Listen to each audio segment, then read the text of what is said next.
All right, everyone, what's up? Welcome to week 53 of Chill Kernel Hacking for Fun. Thanks a lot for being here. Today, we are going to continue with all of the file system work that I've been doing. In particular, we are working on Lab 5 of the MIT course, and we're going to be working on exercise 4. Last week we did exercise 3 and then did a bunch of reading of the code.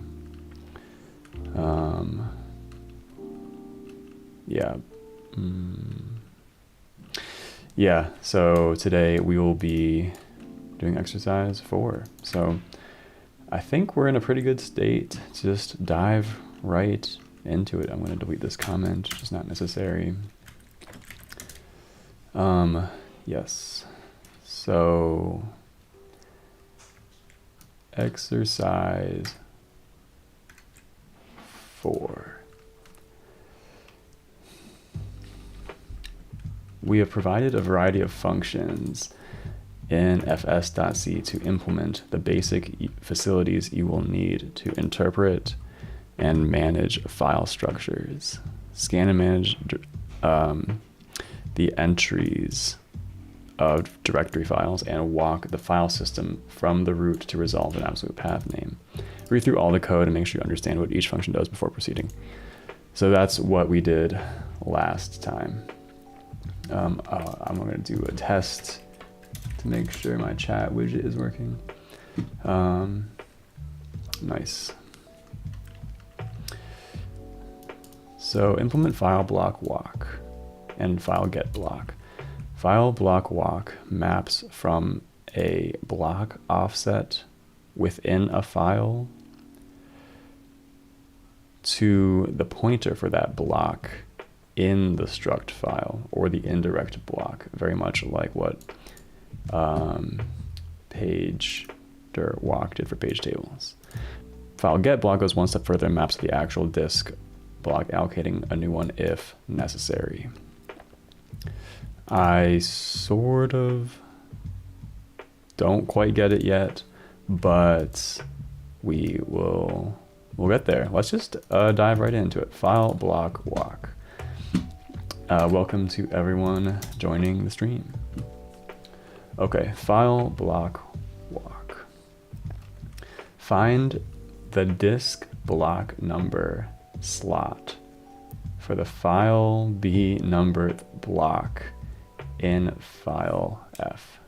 Set this pointer to point to that slot. The slot will be one of the F direct entries or an entry in the indirect block. When alloc is set, the function will allocate an indirect block if necessary.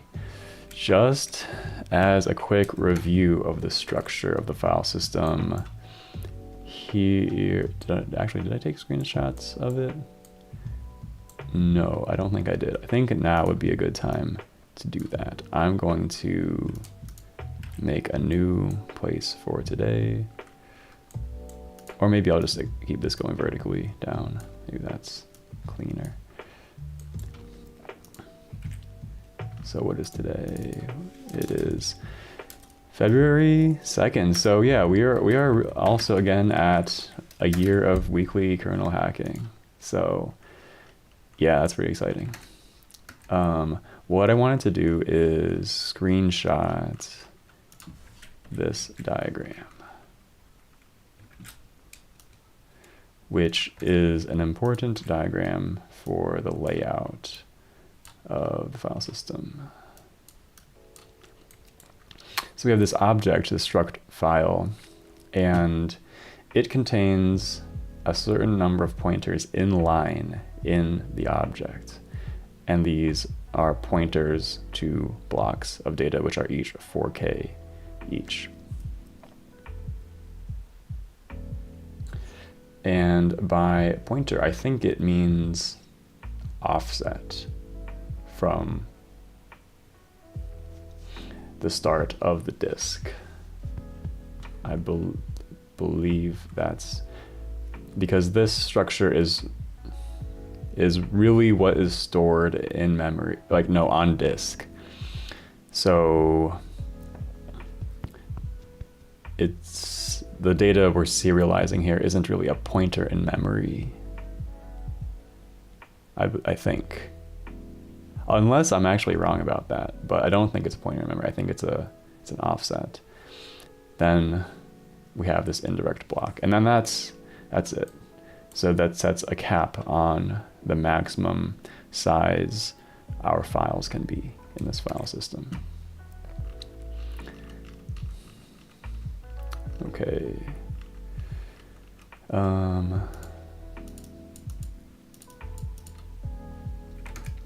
Right.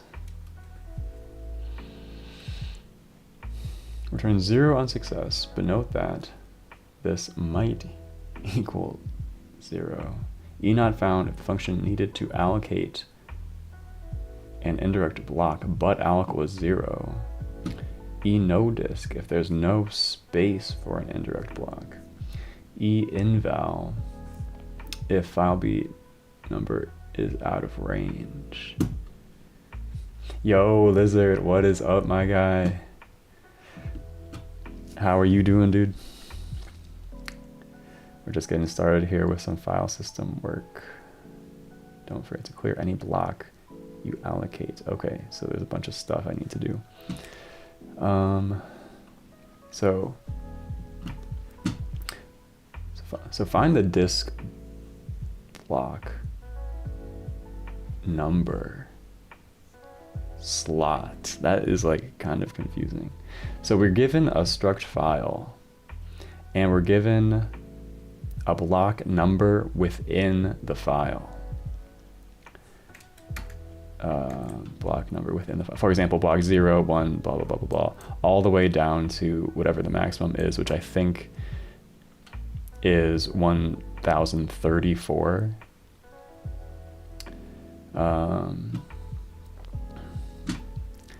So your first time doing FS stuff for the kernel?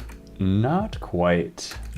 I'm working on exercise 4 right now. So we've been kind of getting into the topic for a couple weeks now, maybe 2 weeks now. But I'm not like crazy deep into it. So far this lab hasn't been that hard actually, so moving a bit more quickly with it. But I would say we're getting into like the really the core meat of this topic now. Yeah. So they've like designed the file system and stuff, so it's just time to implement it. Right. And basically the idea is to locate data blocks in memory, or rather on the disk. But in this operating system, actually in memory and on disk is sort of blurred because the whole disk is mapped into memory, actually. And that's just how it works. And so we just kind of limit the disk size we can support to the size of the virtual memory range. And so in this case, we can only support disks of 3 gigabytes in size.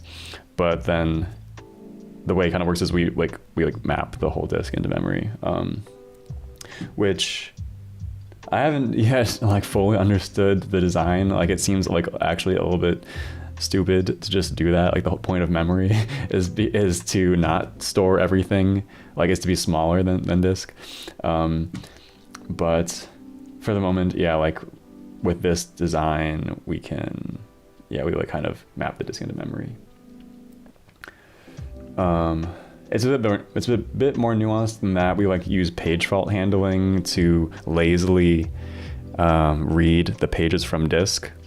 But that's kind of an implementation detail. From kind of like an interface perspective, we like treat a 3 gigabyte range of the virtual address space as like the disk, and we just access pointers in that range, and those under the hood are translated to like disk accesses. And so when we try to read from a page, it page faults, and then we handle that page fault, read from the disk, and populate the data. What I'm not actually sure of yet is how we like purge this it's basically a cache of the disk in memory, called the block cache. I don't quite understand yet how we like purge this back. Yeah, so that'll be something. Yeah. What's up, Uwan? Hello from Pakistan. Nice, thanks for joining. Okay, so the goal of this function is to take a file and locate the data within it. Yo, John, what's up, man? Happy Sunday to you, my dude. Hope you're having a nice one, a nice morning over there. Yeah, we're doing some file system hacking today.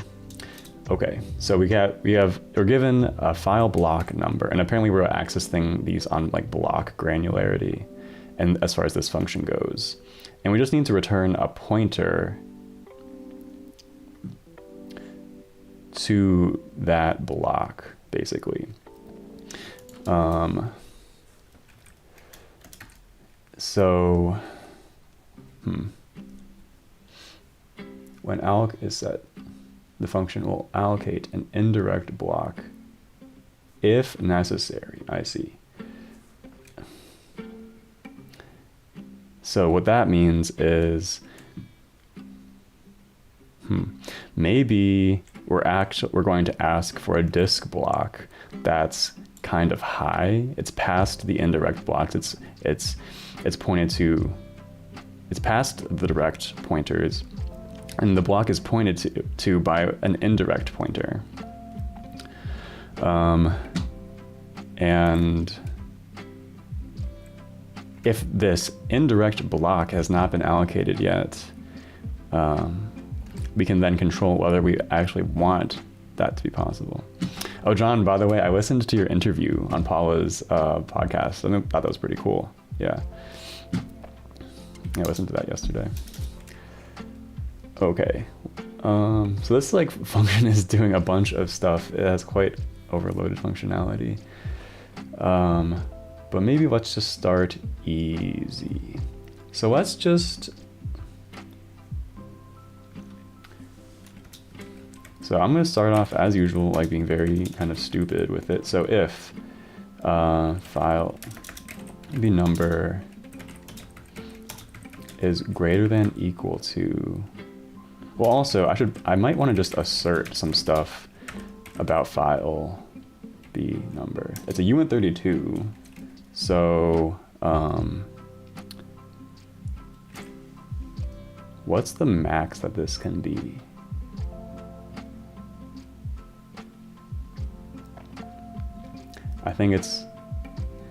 So there's 1024 plus 10 blocks, and so 1033 k last valid block number const int k last valid block number equals 1024 plus 10 minus 1. That's like a little bit, that's like a little bit messy. Ideally, there's probably some defines somewhere, but we're just gonna do a nice assert on some input arguments before we proceed. Okay, so if file is greater than equal to 10, and maybe I'll just, while I'm at it, k first indirect block number.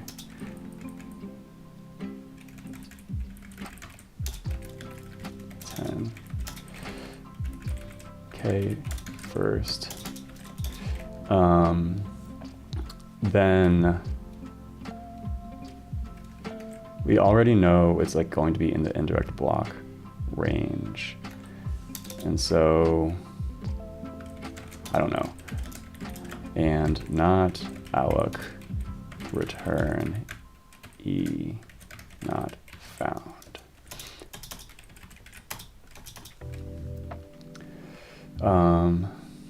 Return 0 on success. I'm just gonna put a 0 in there. Hint, don't forget to clear any block you allocate. Interesting, okay.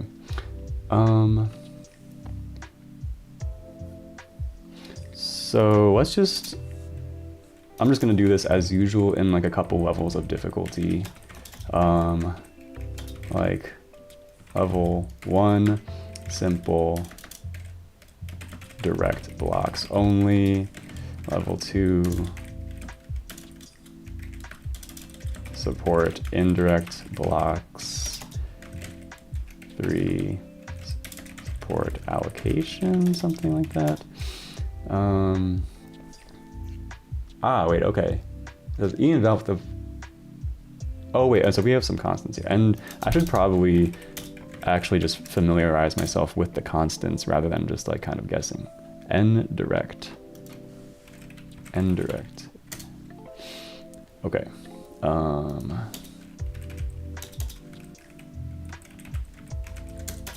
Indirect.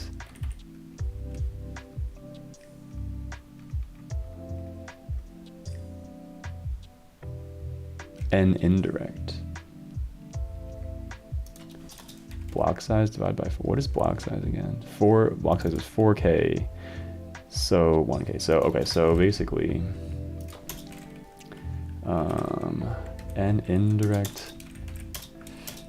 And it's saying actually don't assert that. So if this is out of range, okay, so if return E inval, and this is like if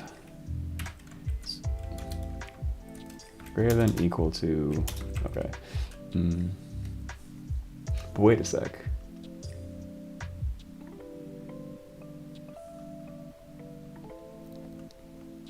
It's telling us greater than or equal to, yes, okay.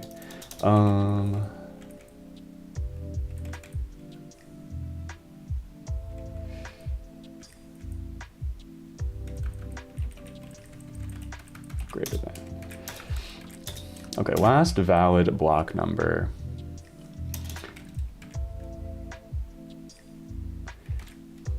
Yeah, if it's greater than that, we return E inval. If we would need to allocate, but we're told not to, it's E not found. If there's no space, okay. So we're doing some basic error checking as usual. That's a nice easy way to ease into things. Okay, next, what? As I sketch out my kind of first bad version of this, if file B number is less than N direct. Right, so N direct is 10, right? So if it's within 0 to 9, then we can just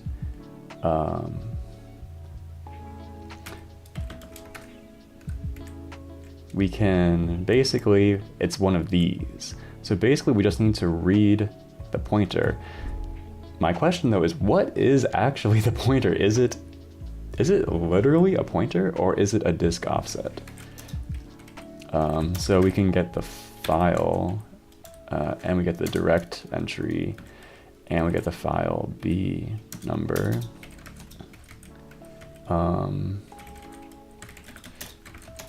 But what is pointer? I actually don't know if it's a pointer or an offset, so I need to find that out somewhere. Maybe I need to read this thing. So these are declared.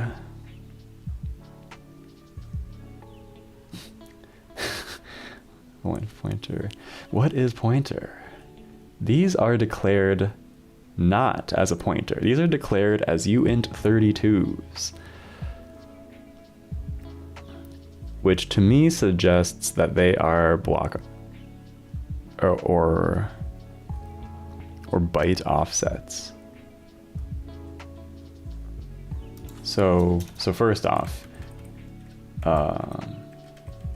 uint32t block offset.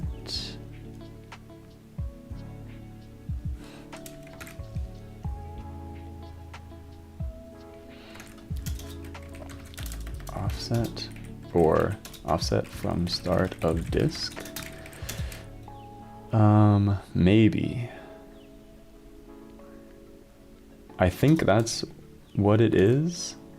It doesn't really make any sense at all to store a real pointer in this, because this structure is literally serialized to disk, like as a C structure. it's like packed and everything. So my educated guess would be that this is a block offset. And I would like to confirm that somehow, but I don't know. I don't think there's any code that actually is using this yet. I think it might, I'm pretty confident, but I just want to go back and read this a little bit more about the design of this file system. Okay, blah, blah, blah. File systems reserve certain blocks at easy to find locations with metadata. And it has metadata about the disk. Okay, that's the super block. We have one super block. Okay, that's easy. And it has a pointer to the root file system or something like that. And what's up, Jax Builds? Hey man, nice to see you again. John, I don't think this is standard. So I think it's loosely based. Yeah, it's like only very loosely based on the idea of an inode file system. But I don't think it's like standardized other than that. Which is an interesting. The file system is much simpler than most real file systems, including XV6. So apparently this is even simpler than the one in XV6. But yeah, I mean, this one doesn't have a lot of stuff. It doesn't have file ownership or permissions. It doesn't have like hard links, blah blah blah, soft links, timestamps, or anything like that. Working on page allocation and deallocation. What are you working on? Nice. That's cool. I'm working on my file system, or rather, I'm working on these file system exercises. Yeah. So Jax, do you have an OS that you're working on? But this is the layout of the metadata describing a file is described by struct file, includes, and pointers to the blocks comprising the file. As mentioned, we do not have inodes. Okay, wait, so... Okay, so wait, so I thought we were using kind of this inode influenced design, but maybe it said we were literally not. Okay. Yeah, so actually no, we're not using inodes. I think I actually diagrammed this in a previous stream. It's like kind of simplified. So we're not like this file system has some similarities to an inode file system, but a key simplification is that directory entries directly have pointers to file data, as opposed to directory entries having a pointer to an inode which has a pointer to file data. This is I guess the traditional inode way of doing things, and this allows you to have hard links where you can have two directory entries that can point to the same file inode. In our file system, we do not have this additional layer of indirection, therefore we do not have hard links, and it simplifies things a little bit. So yeah, but I don't care about hard links. So yeah, nice. You're really in kernel, Jax. Cool. Same, at least aspirationally. Okay, so it's saying pointers to the blocks. Okay, but this is it. The contain space to store the block numbers of the first. Okay. Yeah, I'm just gonna I don't know, I'm just going to move on, screenshot this and move on. So I'm just going to be like, okay, that's a block offset. And given the block offset, now it's pretty easy to compute the pointer of the block. It's just the offset from the start of where the disk is mapped in memory, which I am not remembering where the constant disk map. It's like there's these two file system includes, and I get them kind of confused. Okay, disk map. So I'm going to block offset to, is this right? So basically what I'm just doing here is, so first we're trying to like traverse this data structure to find where the block is. In the simple case, the pointer to the block is directly within the struct file.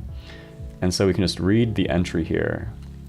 And that is, I guess or wait a sec, is it a block offset?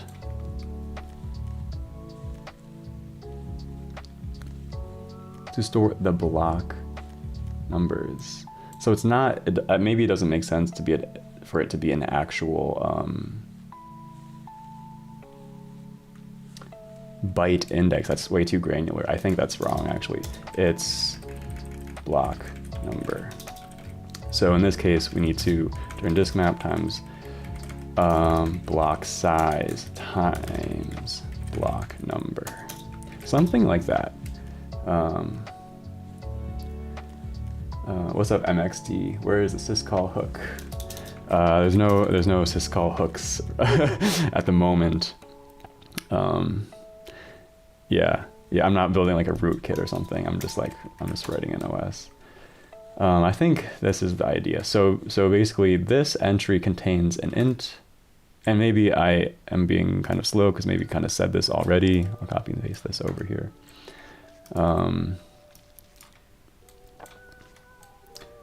This is block pointer, so it's like not completely clear what it actually is, but this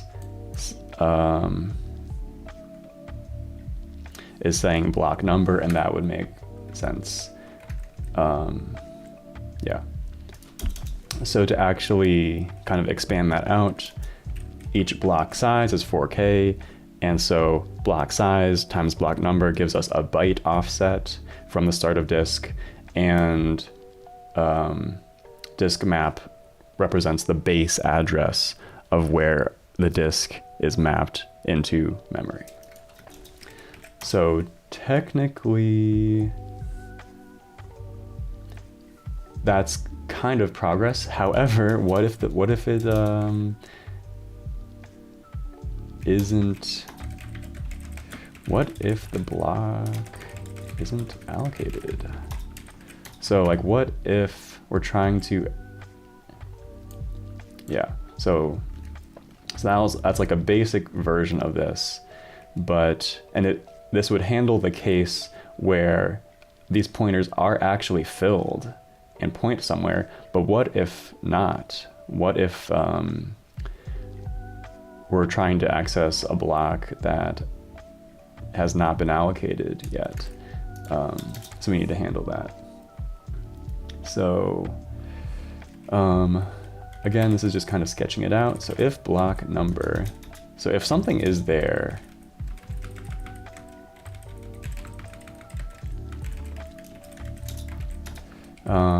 do that. Otherwise, then it hasn't been allocated. And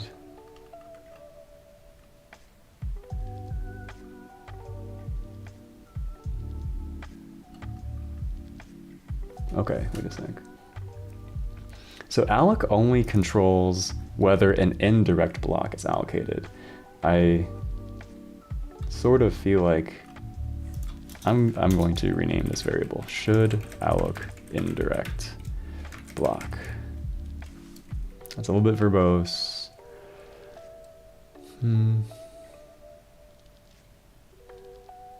Maybe I can make it shorter.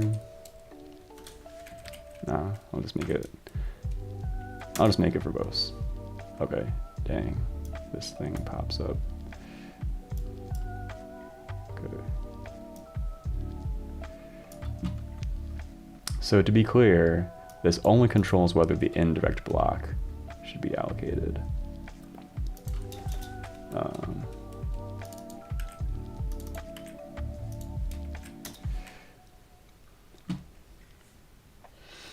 Are you cross-compiling this? Yes, I am cross-compiling this from my ARM64 MacBook Pro to x86 32-bit to run in QEMU. Okay, so if block number is allocated, otherwise alloc new block. And to do this, we're going to use like some function. We're going to use alloc block. Int block new block number equals alloc block, and it's a void. It's void. Search the bitmap for a free block and allocate it. When you allocate a block, immediately flush the changed bitmap block to disk.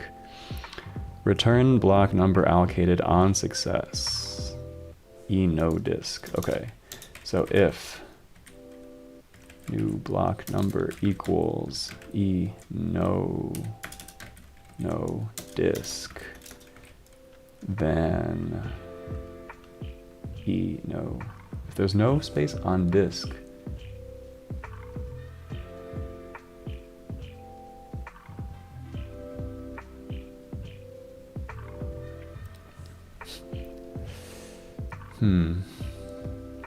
okay, an indirect block if necessary. But wait a sec. Whoa, wait a sec. I think I am jumping ahead a bit too much. Yep, I'm using QEMU. Yep. File get block goes one step further and actually maps to the actual disk block, allocating a new one if necessary. So I think I'm not understanding the difference here.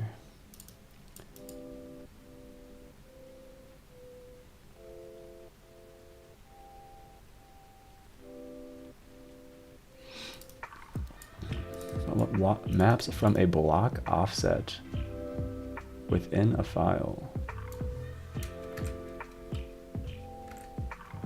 The pointer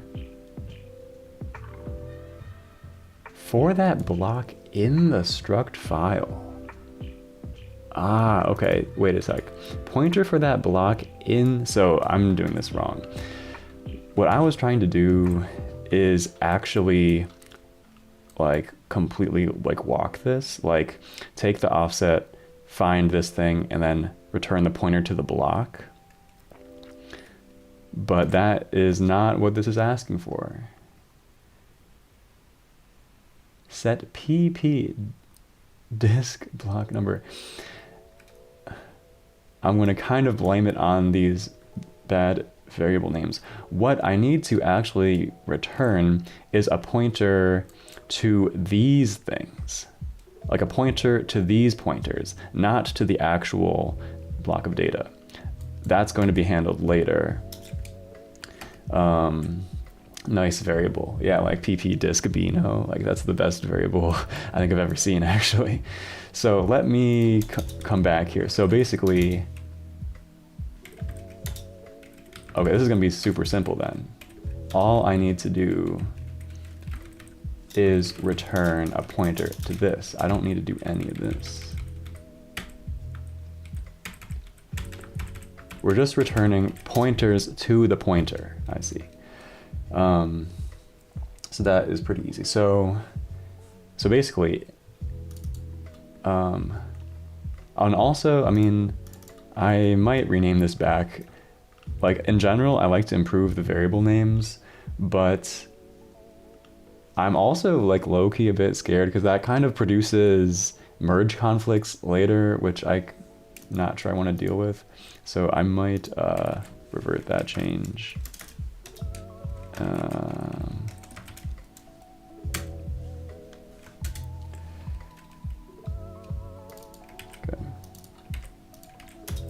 Okay. So that's actually what we want. We're not tracing this and allocating if it wasn't a pointer. We're just getting the pointers to these pointers. One of these entries. Okay, that's easy. So if file B number is less than indirect, which means it's less than these, we just get the pointer to this. That's easy. Return.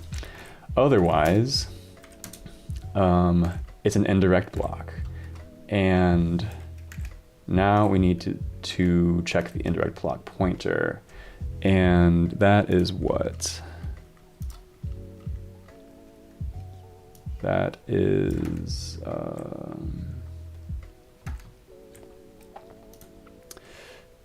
that's uint32. So we're going to get the uint32t indirect block number equals f indirect. Like that might not be necessary, but I'm just going to be a bit more verbose for the moment. And if n equals 0, then it hasn't been allocated. And this is saying when alloc is set, this function will alloc an indirect block if necessary. So if indirect block is 0 and if not alloc, return something e. Wait a sec, I already checked this. Oh, okay. I already checked this. So we're able to statically check this all up front. So therefore, I don't need to, I can just assume, maybe that's sketchy, I don't know. Maybe it's more intuitive to not check this here and rather check it here, a bit closer to where we're doing all this stuff. I just don't love having these like kind of implicit connections over somewhat large gaps of code. I think it might be more intuitive to have it here. So okay, so we're doing some validation. So if that number is way too large, we return. Otherwise, if the number is in the small range, we just returned the pointer. Okay, the number is not in the small range. We get the indirect pointer, and we see if it exists. And if it doesn't, and we're not told to allocate, we return an error. Otherwise, alloc an indirect block, which now it's the time to shine new indirect block number equals alloc block. And then we like new set this or something like that. Again, this is like kind of verbose code. Like you could totally just collapse this into one line. However, if this could be an error, so new indirect block equals no disk or something like that, then what it's saying, if there's no space on disk for an indirect block, we return, actually, the OpenBSD style is to call this error. Yo, what's up, Digitalized? Appreciate that, my guy. Thank you. Hope you're having a nice day. We're just doing some file system hacking.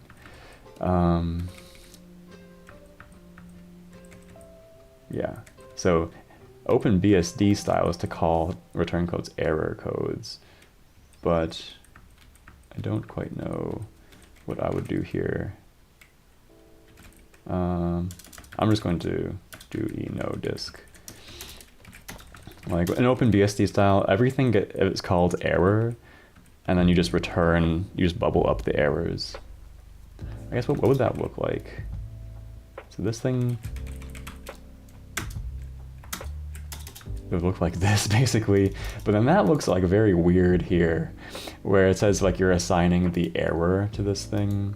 So I don't love that. Maybe I will do this, yeah, and just bubble up the error. So here we allocate the new thing. It's a little bit harder to validate from reading the code that we match this description though, so maybe I will just I'm just gonna keep it simple. Just nice, stupid, simple. Okay, so now we've allocated a block.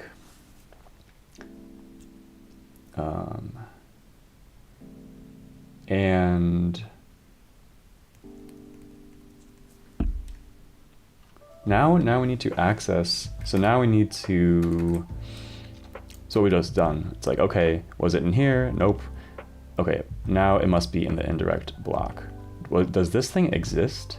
If it doesn't exist, meaning if it was 0, and we were supposed to allocate, then allocate a new block and point this thing at it. This is all in terms of block numbers, right? Return block number. Yeah. Okay, so now we have. Do we need to flush? Do we need to flush that file struct now? That's an open question of mine. I want to save that for later. So now we can take.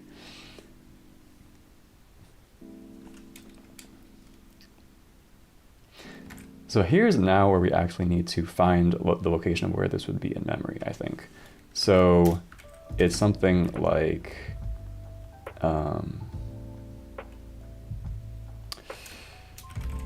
void pointer equals disk map plus block size times f indirect.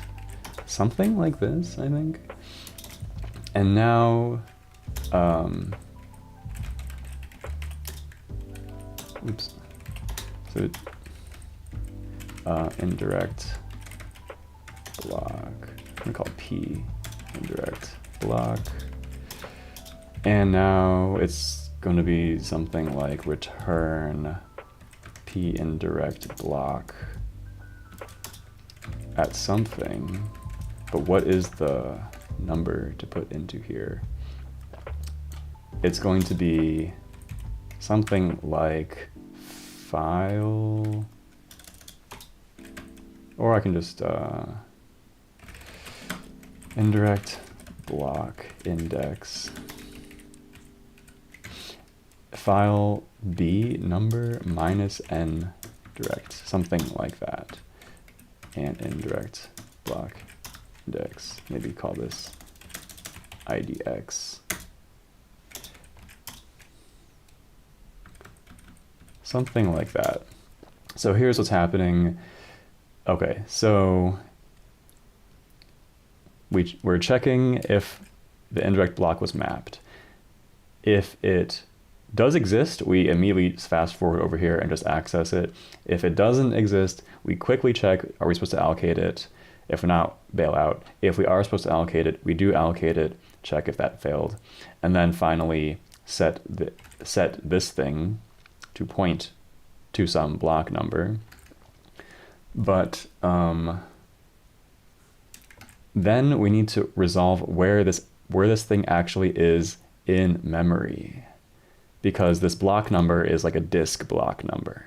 And so we need to convert that to like a pointer in the block cache.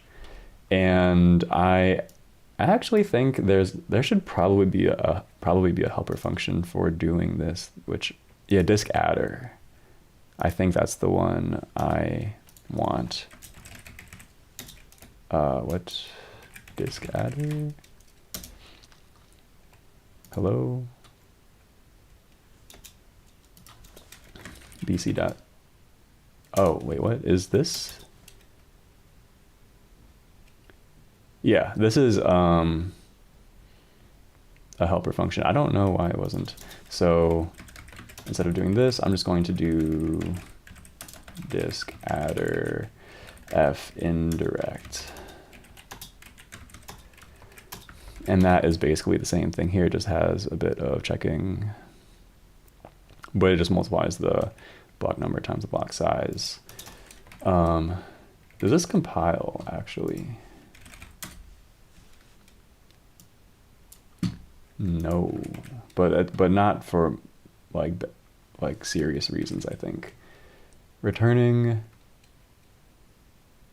Oh wait, what? This is, oh yeah, this is a oh wait, I am I'm not doing this right. So okay, I'm going to maybe do a go-to label, maybe. We're not returning this. We are setting pp disk beat number and then go to success, something like that. And then likewise here, it's pp beat equals this, go to success.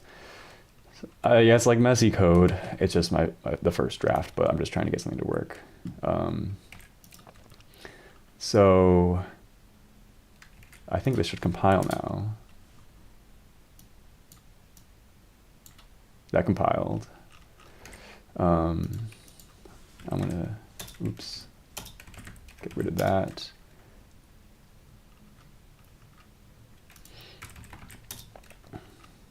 Get rid of this. P indirect block index. And so what's going on here? So we convert this block pointer, we convert this indirect block number into a pointer in memory. So we get the pointer to this thing. Then it's time to index into this. And let's say we were asked for block number 10, right? So the direct blocks store 0 through 9. What happens if we're asked for block number 10? That's the first out of bounds one. At least the first indirect one. That's going to be index 0 of the indirect block. And so we take block 10 minus 10, and we get the indirect block index. And that's what I did here. So this thing minus 10 gives us the index into the indirect block. And then we can return a pointer to this.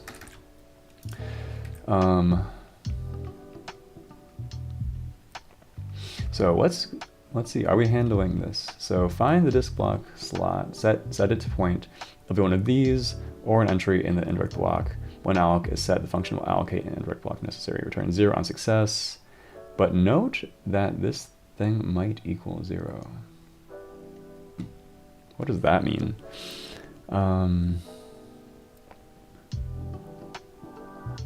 But note,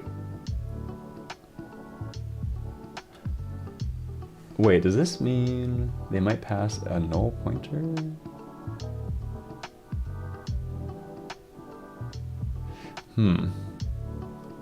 So do I need to check this first?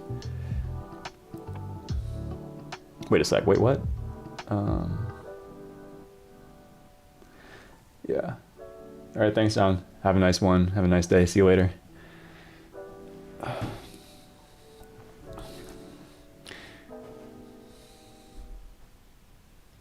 I'm actually kind of confused. It says, note that dereference this might equal 0, which is weird, which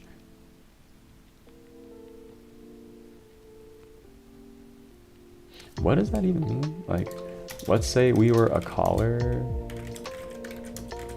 So we're like trying to call file block walk, and we have, let's say uint32 tp disk block num. And so this is how you like use it. You like have a pointer and you pass a pointer to that in. And it's saying, wait, what is it saying? Note that dereference of this might equal 0.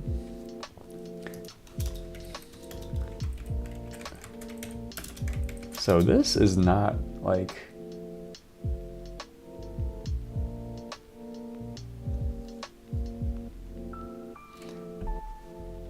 passing in null is not the same as this, because if you pass a null, then this thing, like the double pointer, is equal to 0. But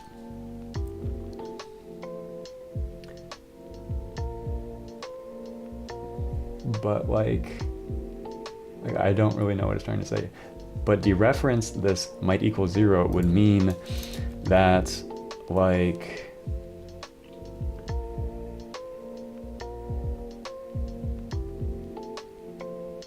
you pass in a pointer to null or something like that. You pass in like a valid pointer, or is this what the idea is? So this is on the stack. We pass in a pointer to that. I guess that's, yeah. Okay, I guess that's what the deal is here. So we might pass in a pointer to null, which I guess is just saying we need to do some checks then. Return 0 on this, but note that this might equal 0. So that's kind of annoying. But so if p disk b number, something like this is what we want, which kind of sucks. Oh, okay. Man, I really need to get Clang format set up one of these days. So I think that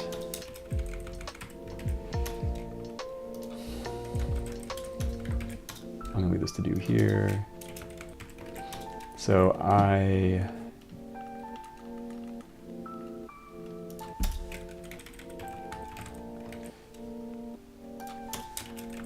okay. Don't forget to clear any block you allocate. I did forget this. Okay. So if we allocate a block, which we just did, clear the block. And to do that, we need to like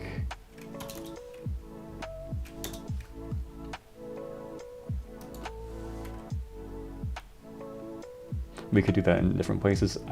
It's probably best to do that here. Now, it's probably best to do this as tightly, as close as possible to this alloc block thing. I might just do a memset. So memset 0 block size.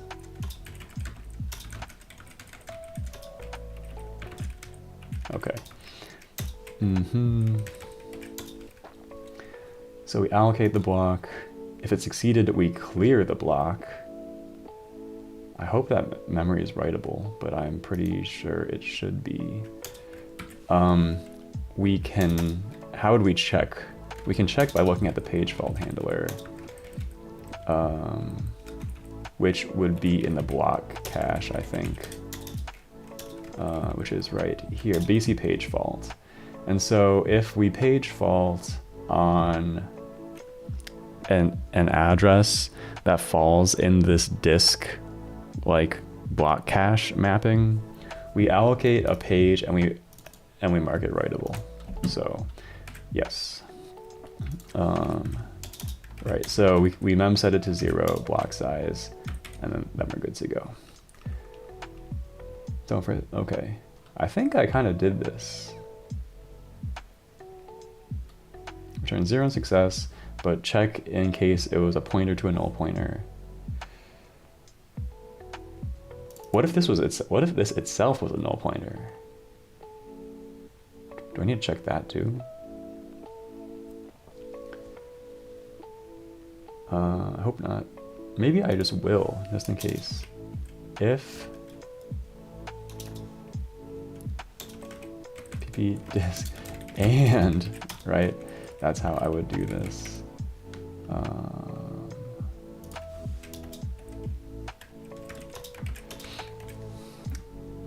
Right, that's everywhere we use this. If it's a valid thing and it points to a valid.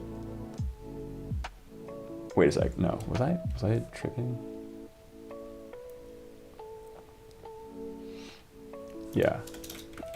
Going back to basic C school. If you allocate a pointer on the stack and then pass it to a func, like what is going on here? So, right. So it's a pointer on the stack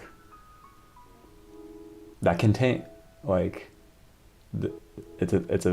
it's data on the stack that contains 0, and we're passing a pointer to this stack variable to this function.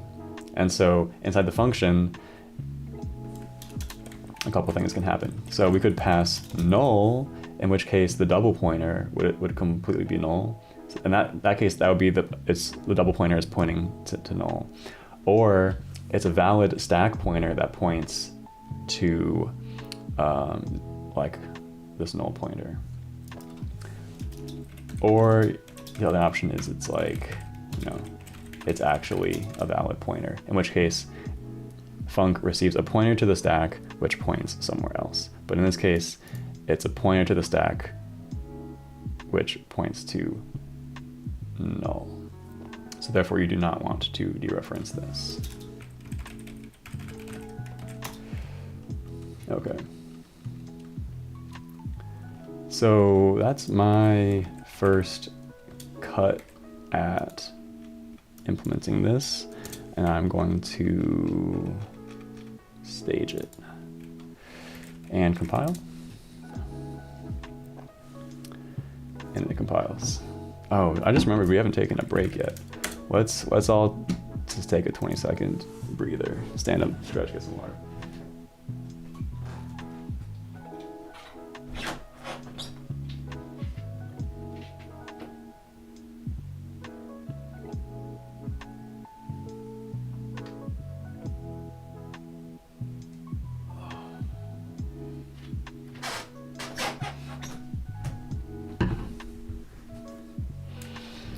All right, hello to anyone joining the chat. Get this out of the way. So, what are we doing now? I think I did that function. So now, file get block, file open. I'm just going to do the file get block. Okay, so now it's time to do file get block. Set block to the address in memory where the file beat numberth block of file F would be mapped.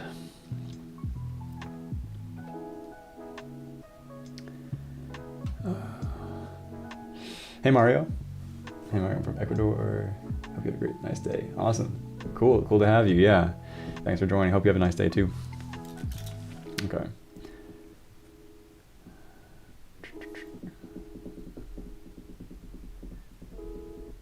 Yeah, we got a nice crew of people in the chat. We got Pakistan, we got Ecuador.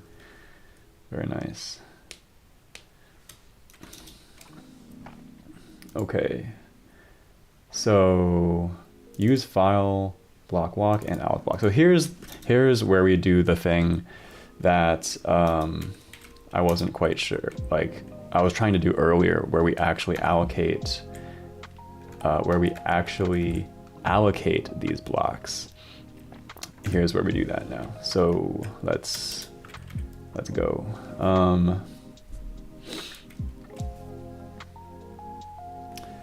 File block walk. How do we call this function? We pass in the file. We pass in file B number. We pass in. So now we need to get the address of a block num. Maybe I'll just do it like this. Wait a sec. I feel like I was being kind of foolish earlier. Wait, am I real? Like,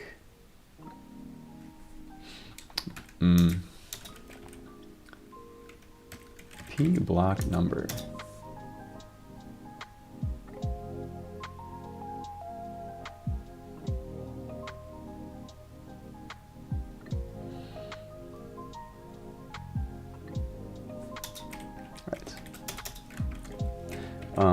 And I'll do alloc true.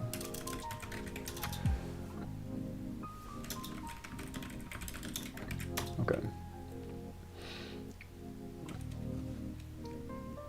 Wait, it's totally valid. Like this is a completely valid way to call this. Like I have a local pointer.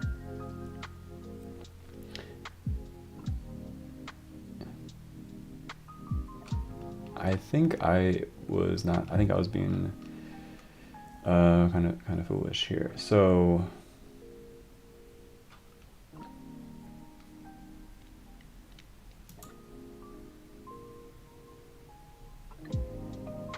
I think I don't need the second one.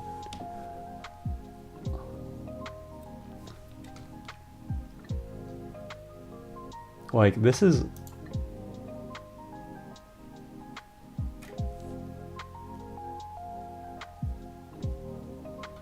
all right, this is real C noob hours again.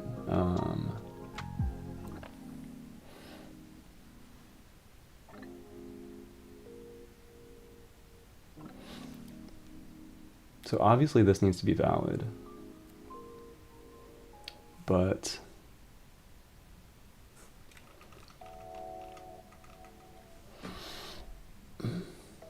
like this is, so if I do this, it's not going to work, I think, because it's going to see that this thing is null. But it really doesn't matter. It doesn't matter what this is. We're writing to, all that matters is that pp disk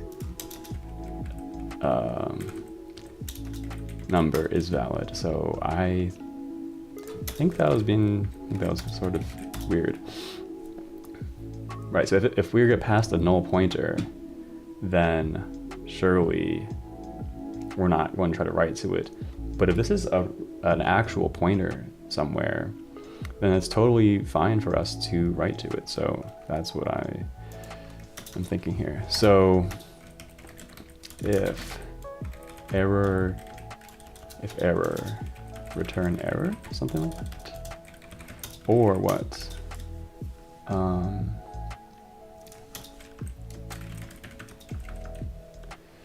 Errors are enodisk, right?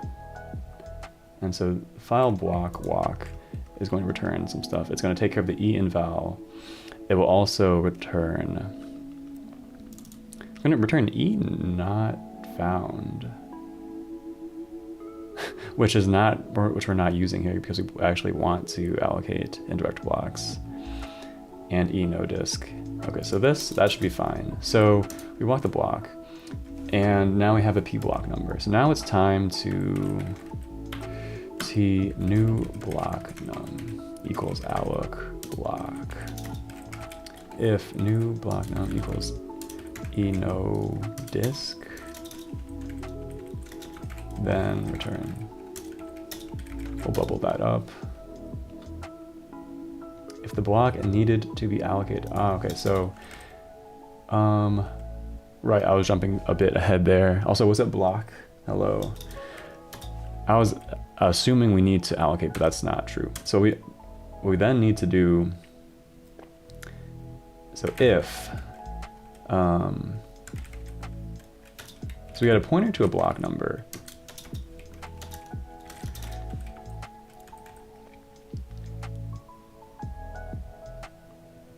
I believe that's right. So if the function succeeds, we always get a pointer to a block number, but it's possible that block number might not be like allocated, or it might be effectively null, basically. So I think we need to check if this thing is 0, and then if it is, then we need to block number BOQ. Yep, exactly. So if this thing doesn't exist,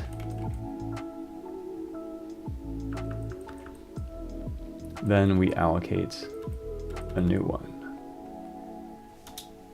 And then what we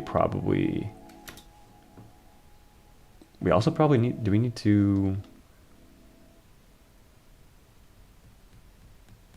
we probably need to memset this?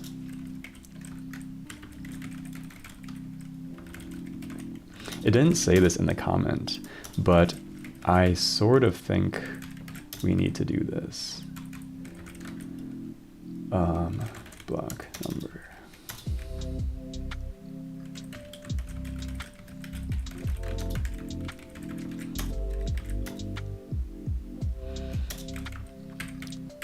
I'm working on the file system for this OS course that I'm doing, like the file system labs.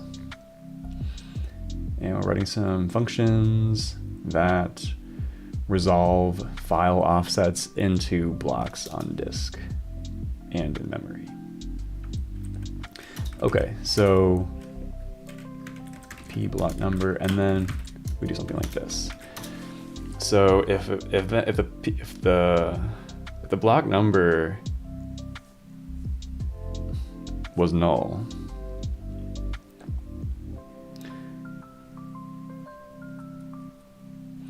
then we allocate a new block, check if that was possible. If it was possible, we memset the block, and then we assign the pointer, and then what? We set block to the address in memory where the file being known with the block of file would be mapped. So I think then we're just setting block to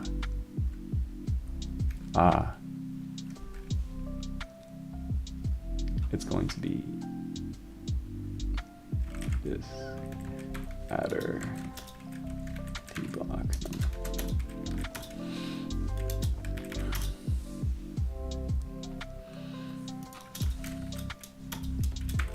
Something like this.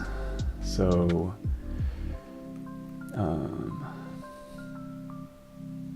this is like a memory pointer, double pointer, like a pointer to a buffer, basically. And we just set that to point at where the block number resolves to in memory. I think that's legit.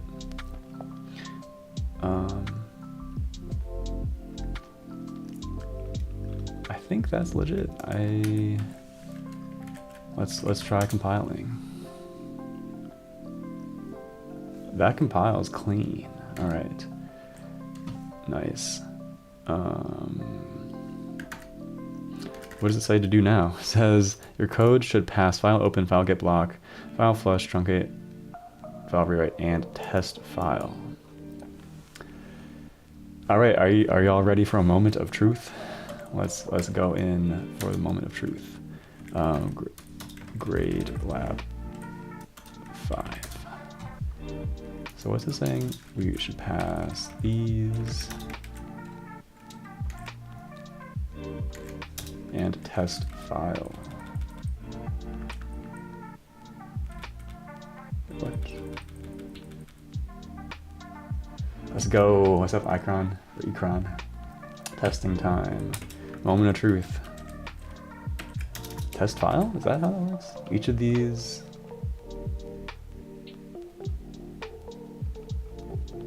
Test. Okay, this is like a helper function used by each of these. Let's go. All right. Uncommenting all these tests, and I hope this works. It probably won't work, but let's just grade lab 5. All right, let's watch it go. Internal FS tests.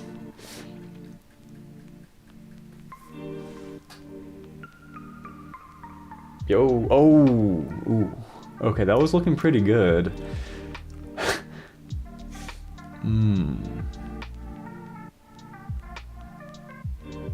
That was looking pretty good until the end. Wait, open, get block, flush, truncate, rewrite. All those passed. Test file.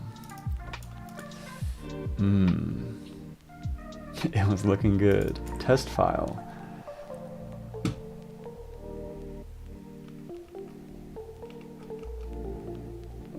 All right. Well, you know what? We got a couple. We got 3 out of 4 or whatever. So I'll take that. Nice. Let's take a look into what's going on here.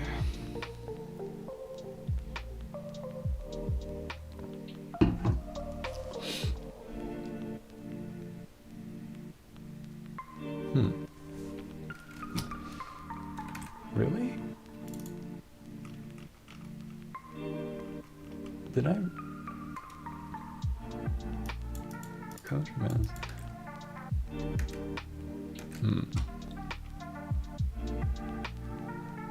No, I think I enabled too many tests, actually. Because, okay, here it says test file. And I didn't really know what that meant. I assumed that meant this whole section. But then later on, it's saying your code should pass serve open, file stat, file close, blah, blah, blah. And that's this thing. So I think I was not actually supposed to enable that. I think, yeah, I think I actually just enabled too much. So if that's the case, I think I nailed it, actually. I think I completely got it, actually, on the first try. Test file, plain test file, 55 out of 55. Yeah, I think these are for later. So I'm gonna call that a win. I'm gonna call that a big win for today. And now time to, oh yeah, that's right, oh yeah. Well, now we can see if, now that the code is working, we can see if there's any software engineering improvements we want to make.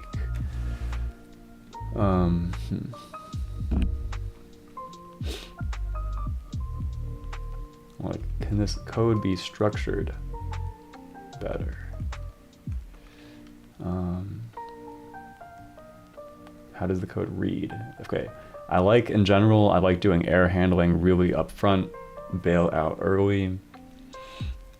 We do that, then we just handle the simple case in the indirect section.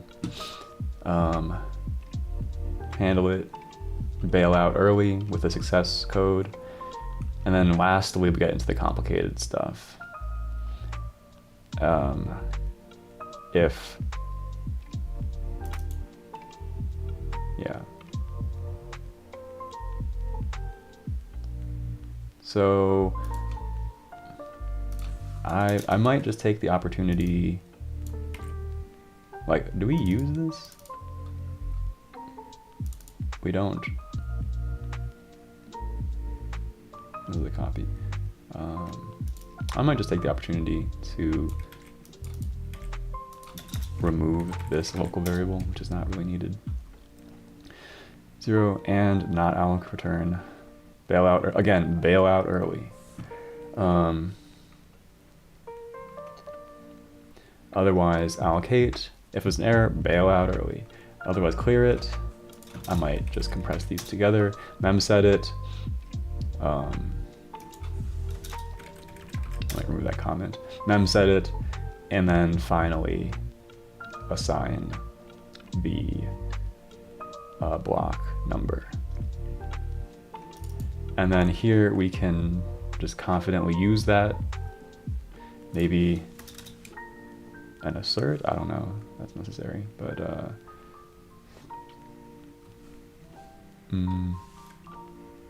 yeah, what, I don't know, why not? F indirect. So we assert that no matter what path was taken here, by the time we get here, we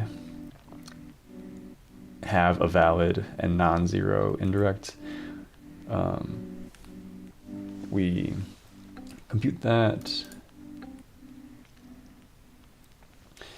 We then compute our index and then assign it. However, none of this is necessary. If this, like,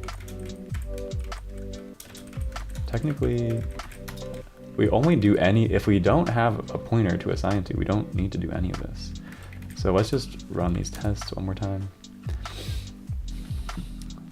So yeah, this is the way I usually write software. Like I do a messy first version, or at least I try to, while I figure out what I'm even doing.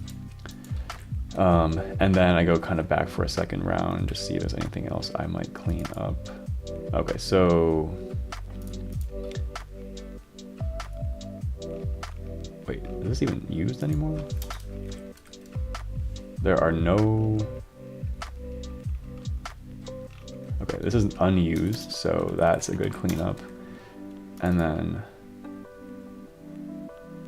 yeah. Okay, I'm gonna say that's okay for now. Let's take a look here. Anything else we would change? We declare our local pointer, and we block walk and try to get something filled in there. And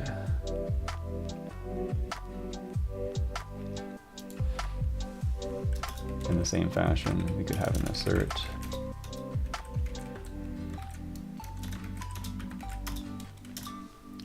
So then we just do it kind of detour.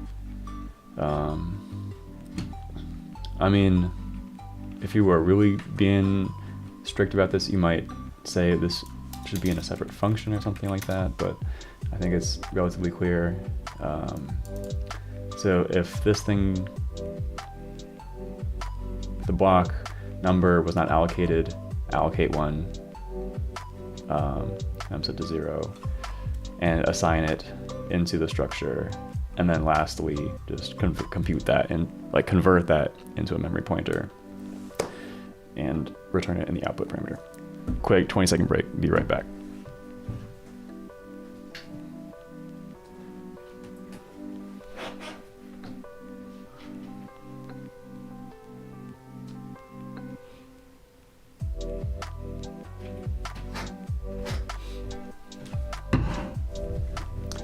Okay. Nice. So I think that's all to say. We're looking good. We are looking good. I'm just going to commit. So exercise 4.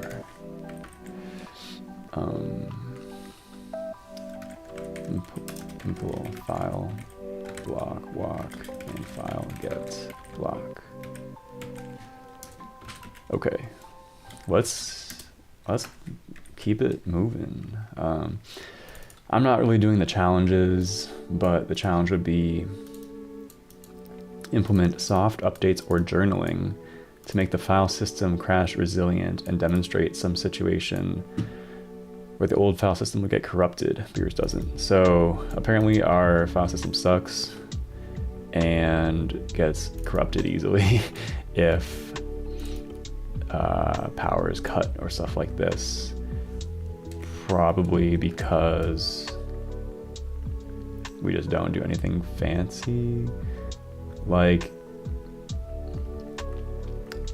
I don't know, there's probably various points here where it would be problematic to just cut execution. Let's maybe quickly try to come up with an example of one. Like,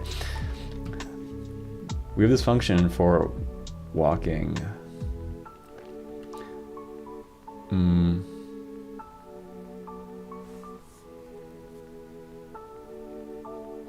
So, I mean, just for example,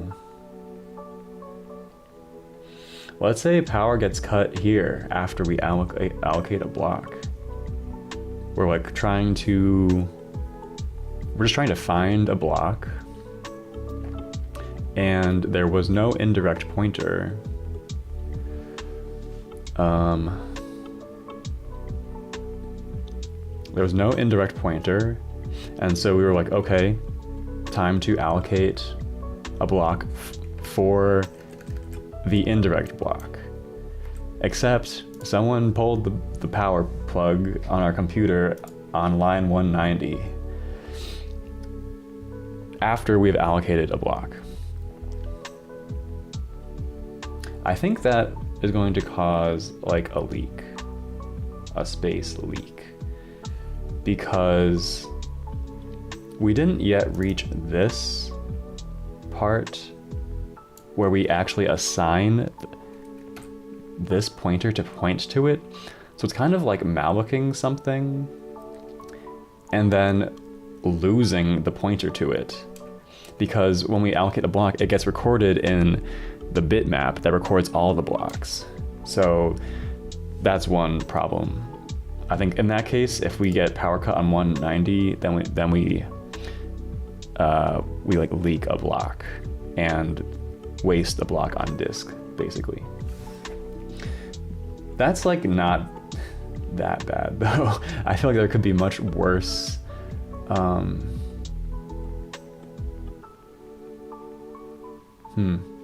Like there could be much worse problems.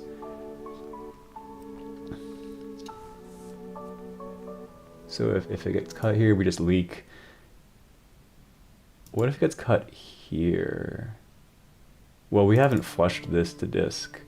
We assigned the pointer, but we haven't flushed it, so that probably won't do anything. I think, actually I'm not totally sure. So what about over here? I think it's a very similar situation. I mean, what about internally within alloc block?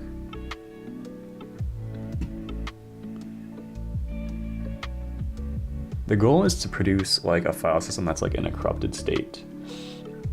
And that means you have like invalid pointers or something like that.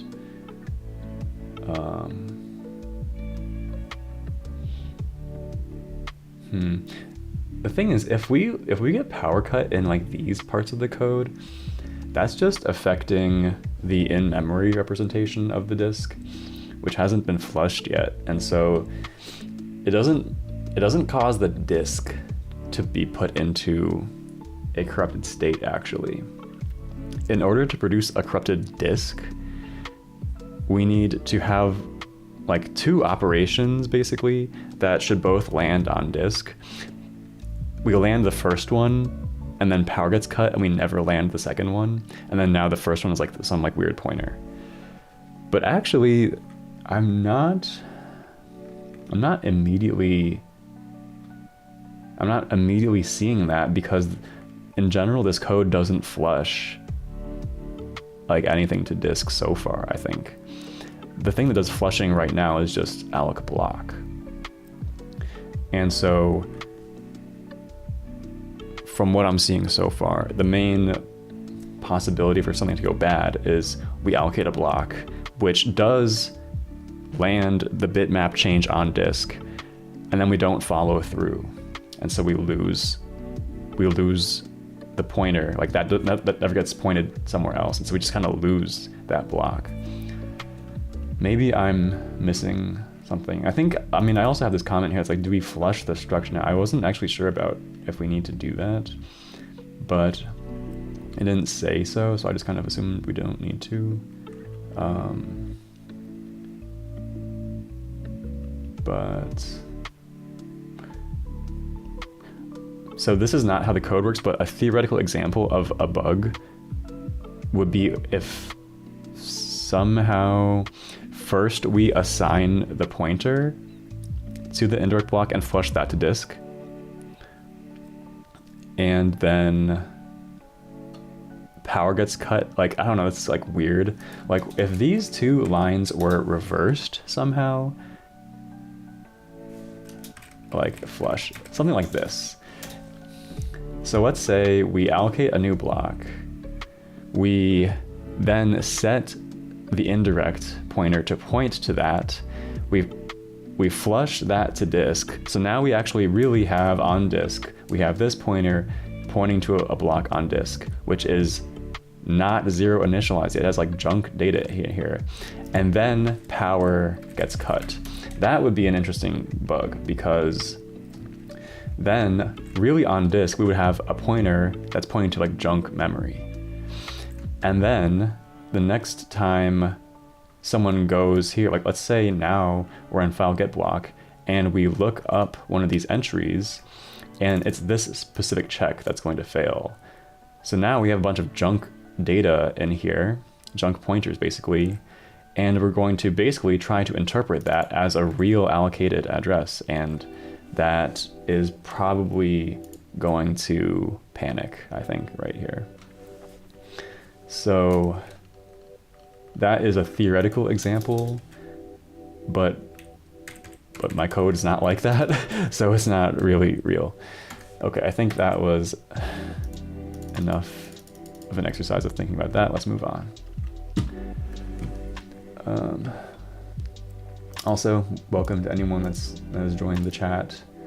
Hope you're doing well. This is my just Sunday chill kernel hacking stream.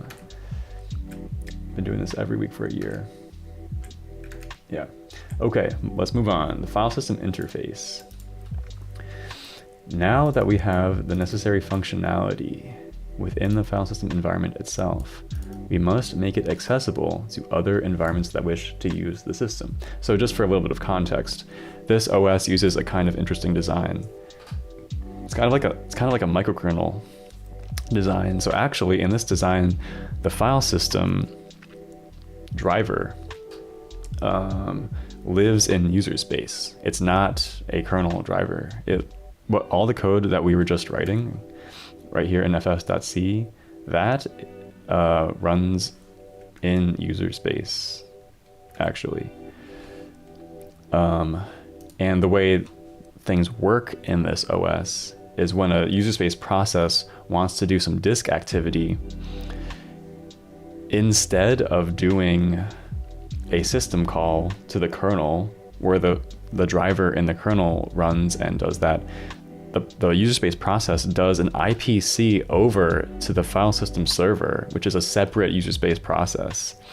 And that's the one that does all the file system stuff, actually. So that's a bit of context for what's happening here. So we must make it accessible, basically expose an interface over IPC or something. Since other environments can't directly call functions in the file system environment, will expose access to the file system environment via a remote procedure call.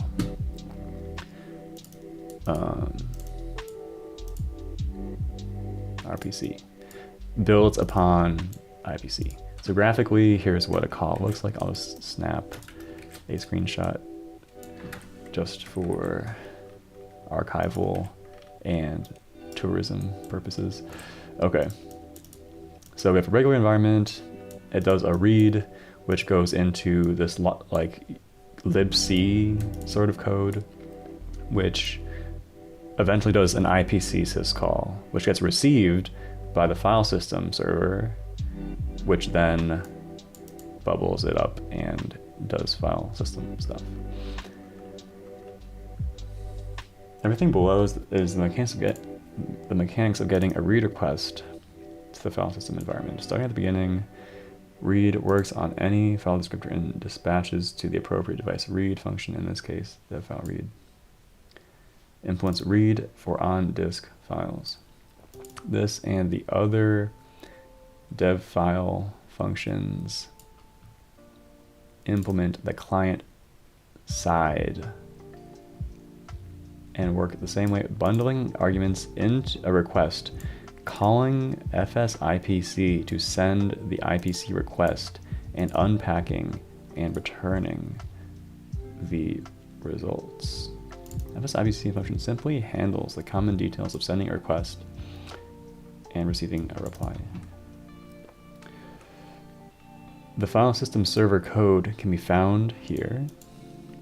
It loops in the serve function, endlessly receiving a request over IPC, dispatching it to the handler, and sending the result back. In the read example, serve will dispatch to serve read. What is serve? Okay.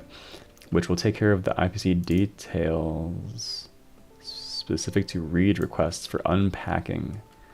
Okay, so basically on the client side, we have like a request and we package some kind of structure, packet almost, to submit to the other process. So it's like this message passing kind of thing that is quite typical of microkernels. In a monolithic kernel, this would just be function calls within some just big monolithic program address space. Okay. Recall that the IPC mechanism lets an environment send a single 32-bit number and optionally share a page, which also, I think we never actually tested that. I think the tests only tested sending 32-bit numbers, and so it is possible we might run into bugs with this like shared memory sharing a page thing. I really hope we don't, but anything's possible. So yeah,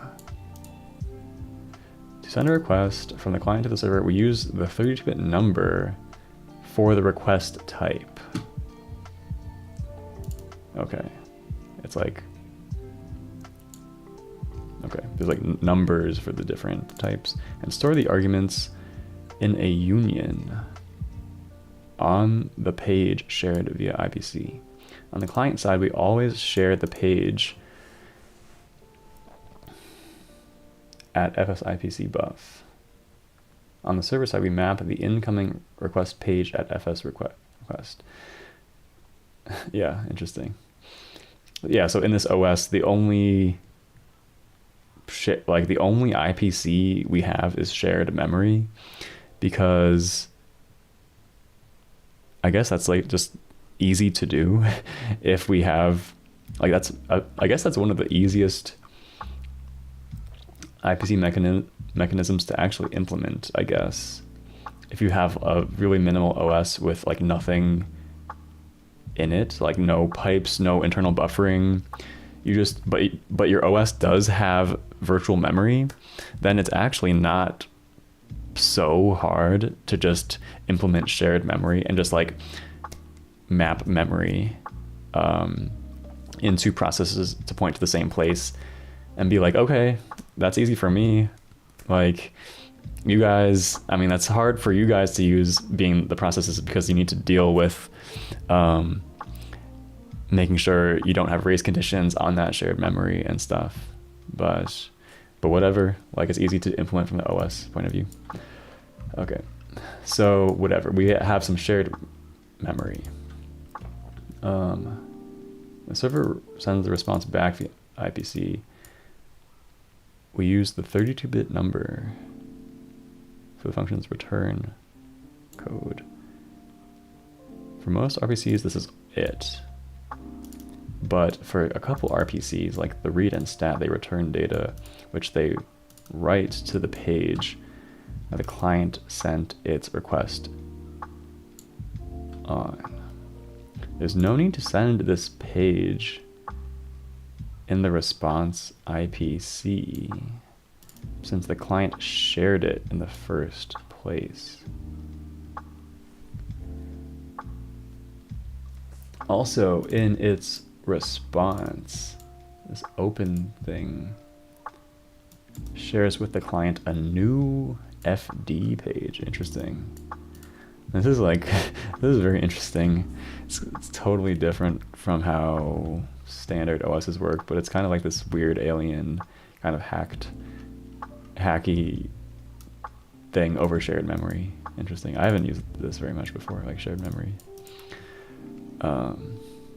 My main question is, how do we make sure these memory accesses are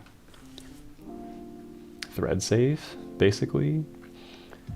And I guess the answer is that we're just going to block. Like, the client that sends the request just blocks. Like, it sends a request to the file system server, and it just blocks until it receives an answer, basically. So there's no possibility for the two to write or read from the memory at the same time, maybe. It's just like one, so the client is running and the file system server is blocked, and then the client sends the request and the client blocks, the server runs, writes stuff to memory, and then the server returns and sends a response, and then the client gets unblocked. I don't know, something like that. Yeah. Implement serve read in serve.c. Serve read's heavy lifting will be done by the already implemented file read, which is in turn just a bunch of calls to file get block. Serve read just has to provide the RPC interface for file reading. Look at the comments in code and serve set size to get a general idea of how the server functions should be structured. Let's do it. Serve, okay, time to implement serve read in, oops, wait, okay, serve.c, okay.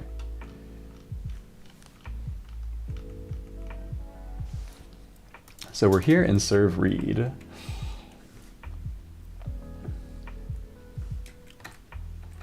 And serve read as reminders on the file system server side. So now it is time for us to call into the core file system routines. Read, okay, let's take a look at this IPC stuff. There's this big union, and we are interested in this read thing. And the only thing in the union is, okay, 20-second break time to stand up and stretch.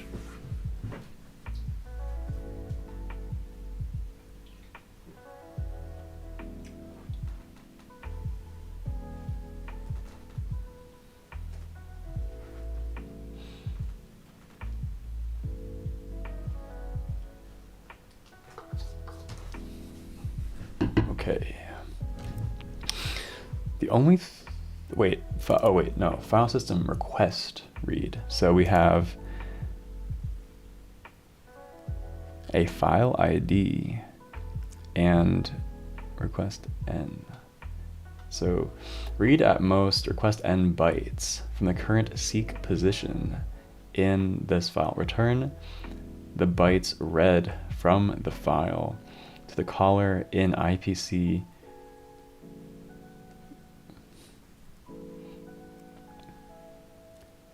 read ret. Okay. So what's up with all this union stuff?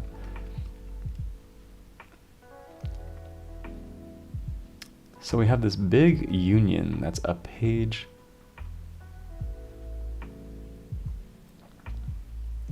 Read ret. Read ret is this thing.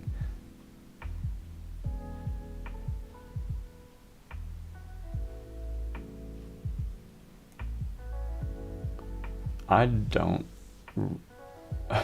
kind of confused. Usually with a union, you're only supposed to access like one of the union members.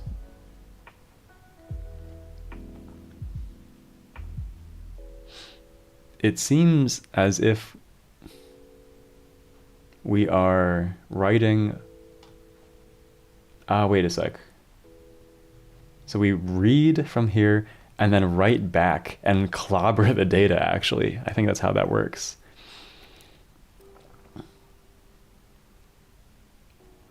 That is interesting.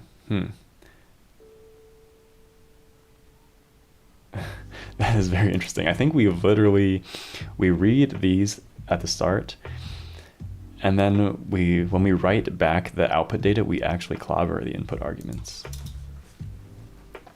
Okay. So what did it say? It said to call file read. Okay, let's look at set size, like it said. Okay, set size is this command, apparently, where you can set the size of a file and like truncate it or extend it. Here's how every IPC call has the same general structure. Here's how it goes. First, use open file lookup to find the relevant open file on failure. Return the error code. Okay, I will just copy this here.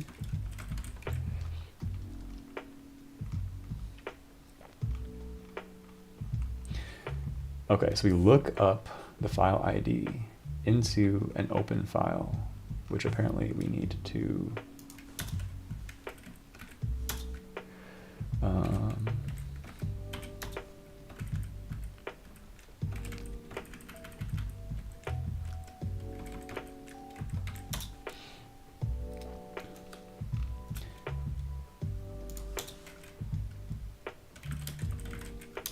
okay.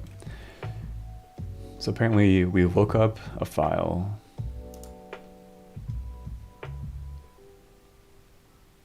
Why is this? Okay. To incomplete type is not allowed. What?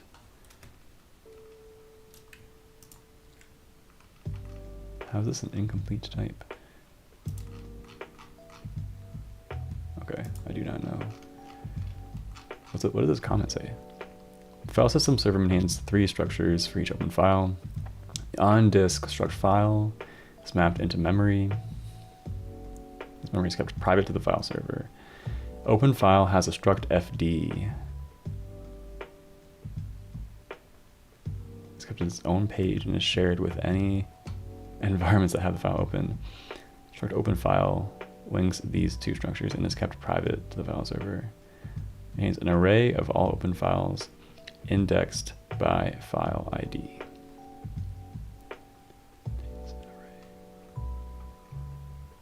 Okay. Anyway, back to set size. Second call, the relevant file system function on failure, return the error code to the client. So I'm just going to guess, but we're going to call file read, which I've never seen before, but it's going to be file, I guess. Buff is going to be ret buff. Count is going to be rec file n. And do I need to pass an offset? Offset 0. Offset? So what's the offset? Maybe it's stored in the O file.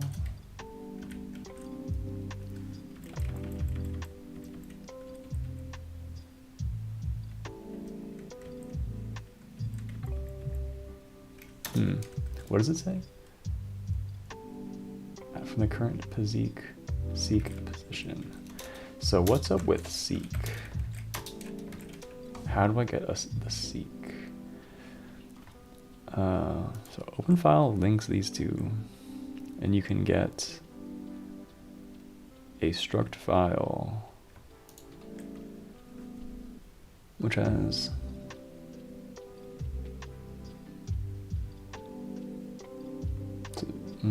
so the seek is like an in-memory thing. It's not here, is it?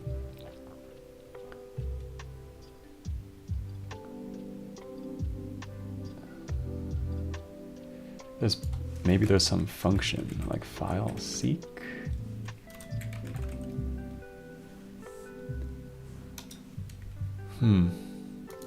Okay, time to go back here and search for seek. This is file read. Okay, so this is just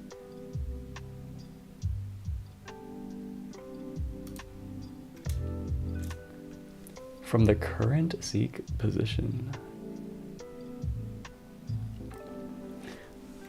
Where is the word seek mentioned?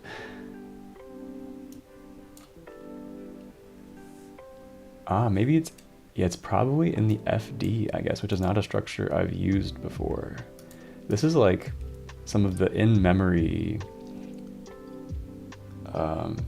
data. Yeah, it's like non-persistent data.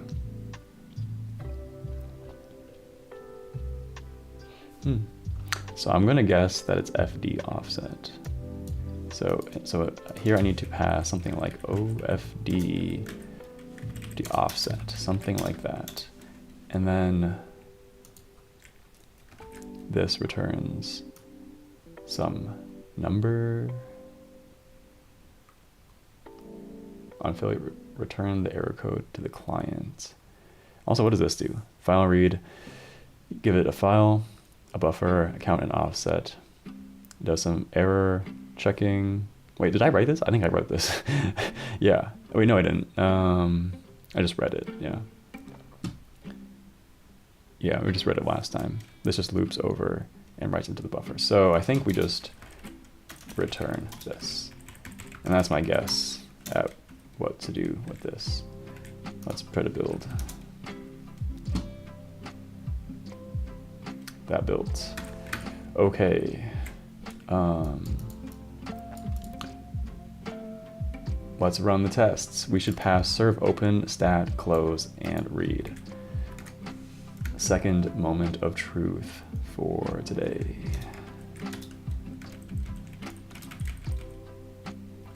So is this file, close, and file read. So these two. All right, moment of truth, let's run it.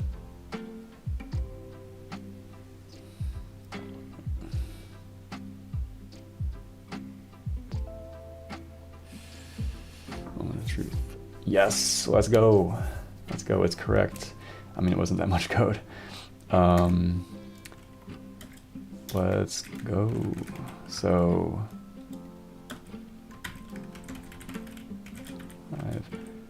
what is it? It's serve read. Okay. What now? Okay, so implement serve write and dev file write. This might be interesting. Serve write.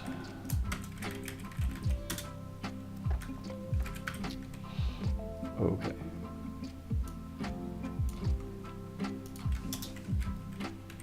So I think I need to copy and paste some of this code here.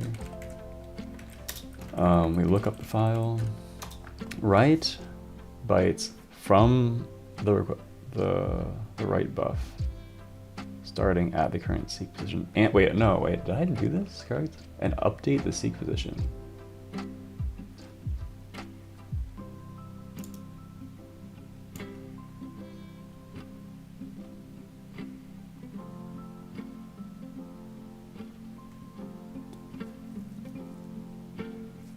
I did not update the seek position explicitly. I don't think, does this thing do it? No. Okay, so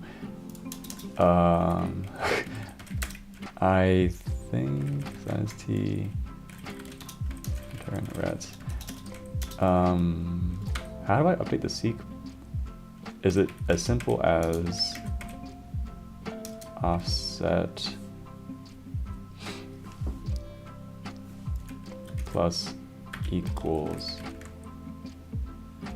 Okay, so this is, I think this is like not gonna work actually. But wait, no, I think okay,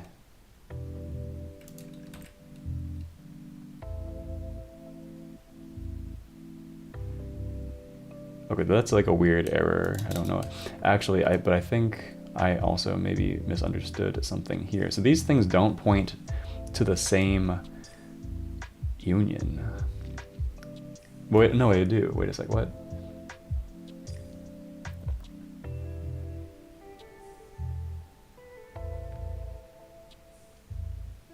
They literally, they do point to the same union. I think I need to read this one more time.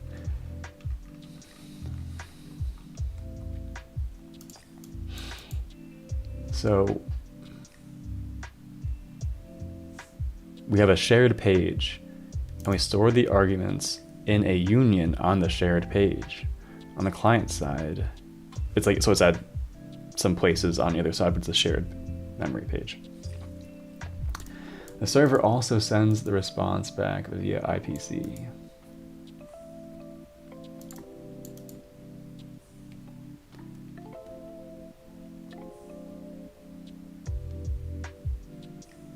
They simply write to the page the client sends its request on. There's no need to send this page in the response IPC, since the client shared it.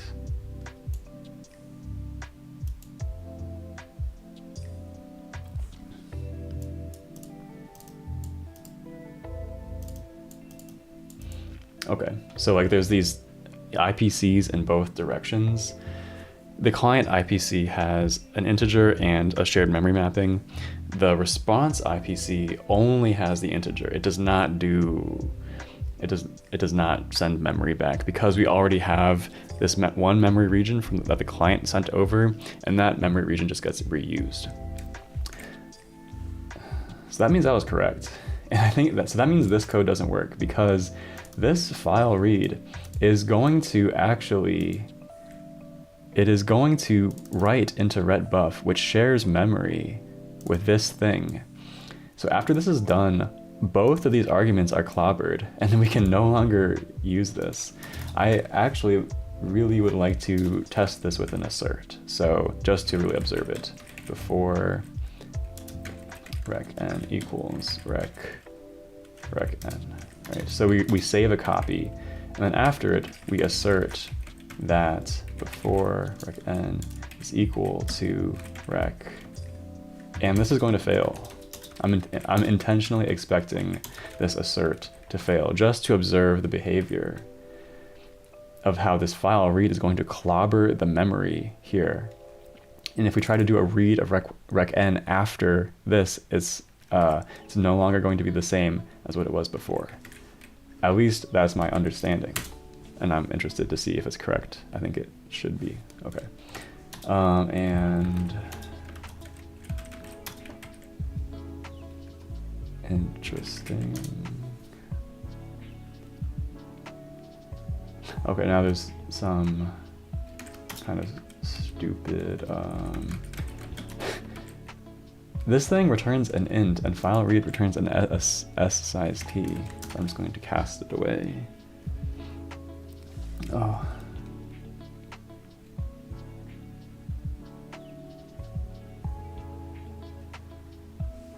Conflicting types for ret. Wait, oh wait, ret is already used. Okay. So now I think I didn't need this anymore actually. Okay.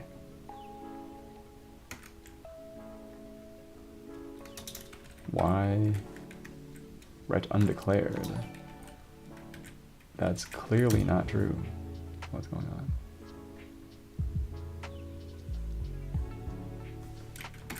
Did I miss something?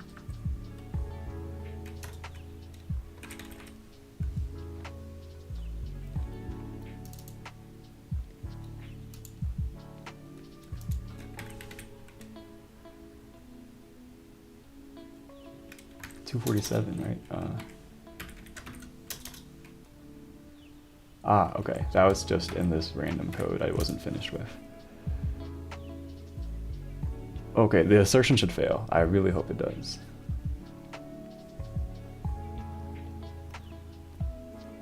It's going to pass in these. Okay, here we go.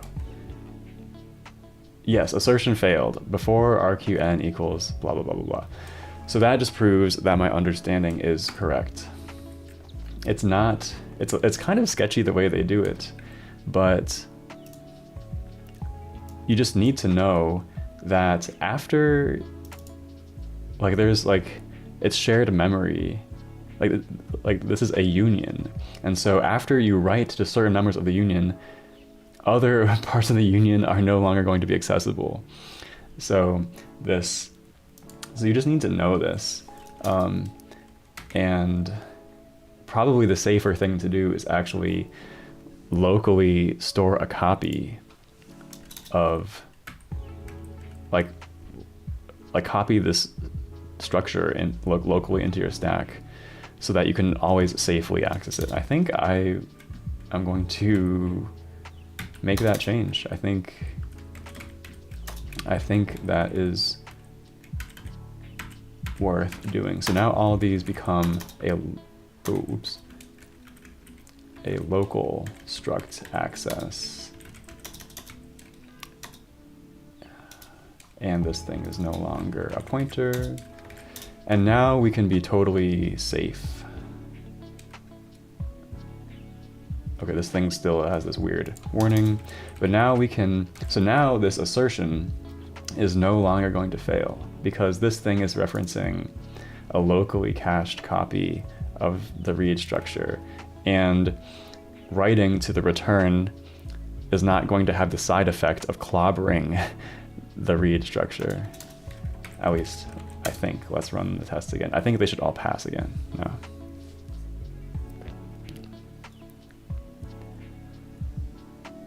Okay, test file, moment of truth. And it passes, right. The assertion passes here. And so now, therefore, it's safe to do the read and then adjust the file offset. It would have been an alternative would have been just to adjust the file offset before, but the thing is, we don't. File read tells us how much it like count bytes actually, which is n. I'm going to just not do the geometry break because I'm coming to the end of time. So in this version of read, it doesn't really have the option of reading less than you requested it. It like always,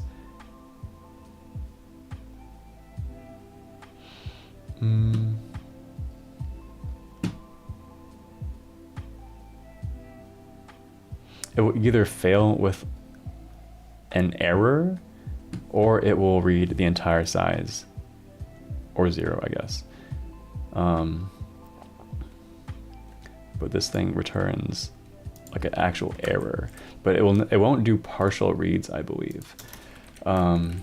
So yeah, so that's just fixing up the offset.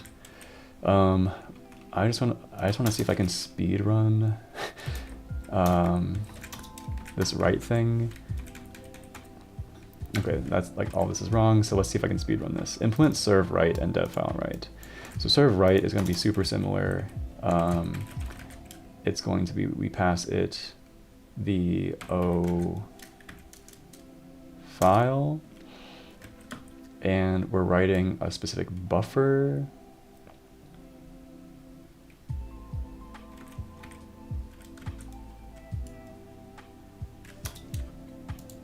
Which is this write buffer.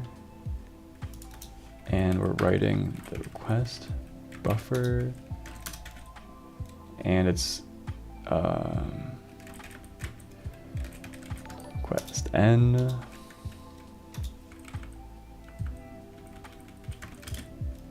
at offset.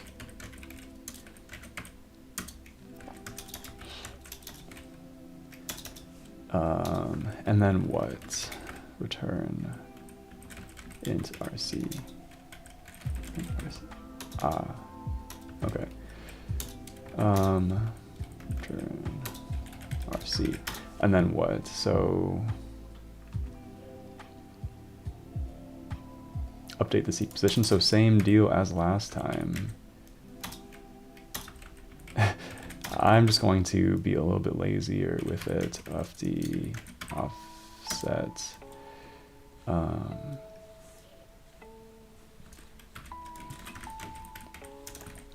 I'm just going to,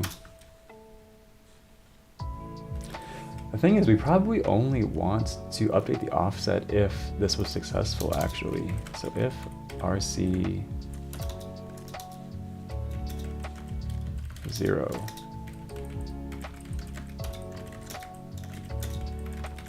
right, file read.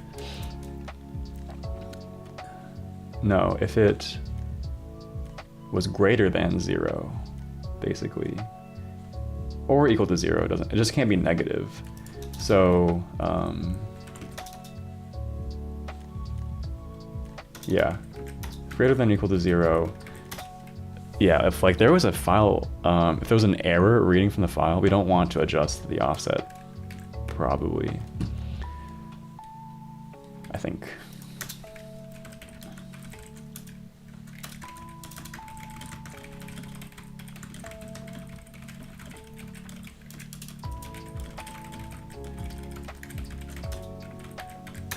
Okay, and then probably the same thing here. If RC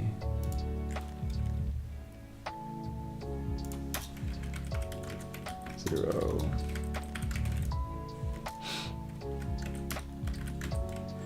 offset plus equals plus request n, and I'm being a bit lazy, so this needs to go before the file.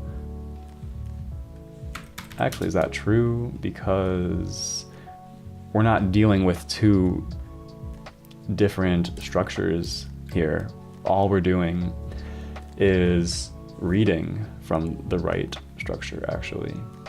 We're not like writing into some other buffer and clobbering stuff. So I actually think the ordering doesn't really matter here. And also I need to have it after anyway, so I can tell if this failed.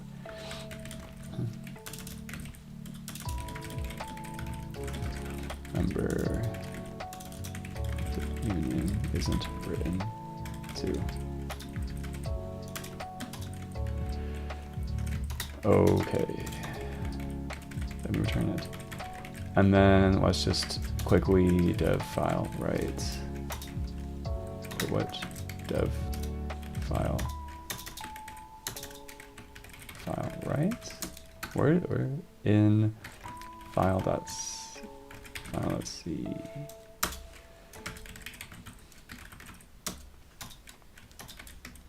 Dev file, right. So here we are. I don't know where we are. Dev file. So now we're on the client side of this, and we're trying to package up a request, I guess.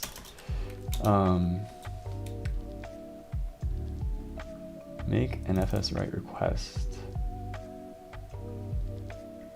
Be careful, it's only so large. So remember that write is always allowed to write fewer bytes than requested. I don't know if it's wise to speedrun this, but how do you do this in general? So there's this particular fixed like buffer, and that is what is used here, like somewhere in the IP. Yeah, somewhere we got a pointer of that. Yeah, here's where we IPC send, passing in the pointer to that buffer. So I am just going to copy and paste this code into here as an example. That's wrong, but the idea is to fs IPC buff dot write dot n equals n, but it's saying we need to be careful about how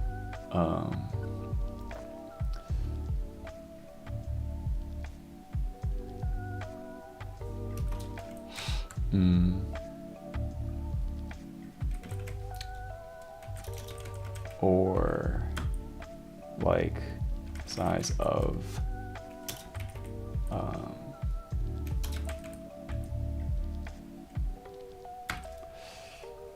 FF IPC buff dot write dot buff, something like that. This is like some buffer size. It's like it's just some buffer that lasts the whole page. And what else? So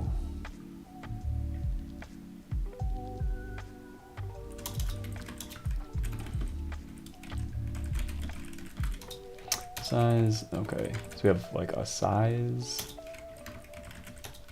and then buff, we actually need to mem move apparently into this.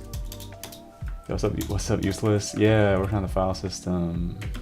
Source would be buff and size.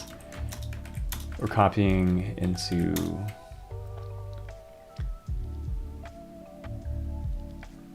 interesting. So you populate the stuff, and then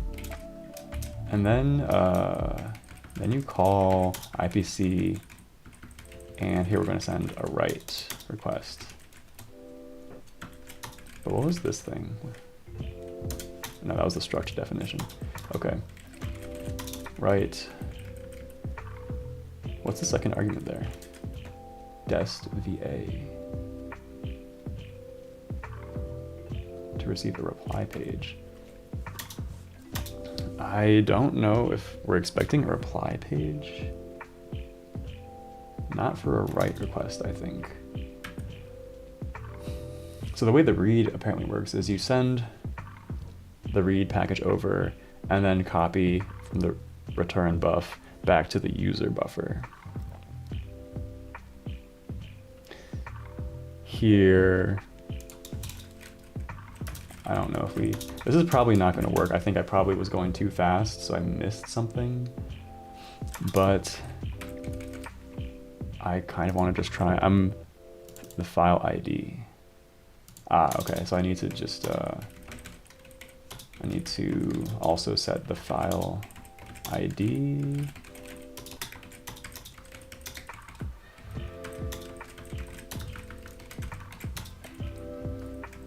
Size. I don't know, I'll just leave it like this. We populate the structure. Okay, this is probably not going to work. The thing about this thing is that sure, you're allowed to write fewer bytes than requested, but Do we honor that? Also, what are we supposed to return here? Number of bytes successfully written or less than 0 on error. And how do we get the bytes successfully written? Because I think we just return size. If the IPC failed, we return the error code or whatever. But otherwise we return size, which is like this kind of smaller amount. We don't actually have any way to receive how much was actually written because the file system just doesn't support that. It doesn't do, like, technically clients are allowed, or technically the system is allowed to write fewer bytes than requested, but in practice the system doesn't. I guess this is the implementation of that. The system is just not doing that. So I guess this is actually just the implementation of that. We take a request, we truncate it down to the size we can perform, and we just do that, and we just tell you that's how it went.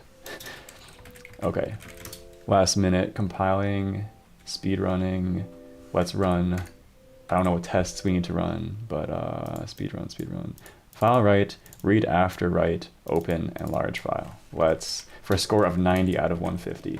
Let's see if we can land this. File write, large file.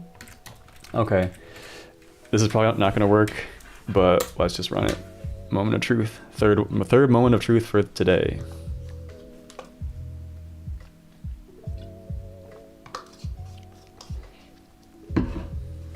Fuck, okay, damn.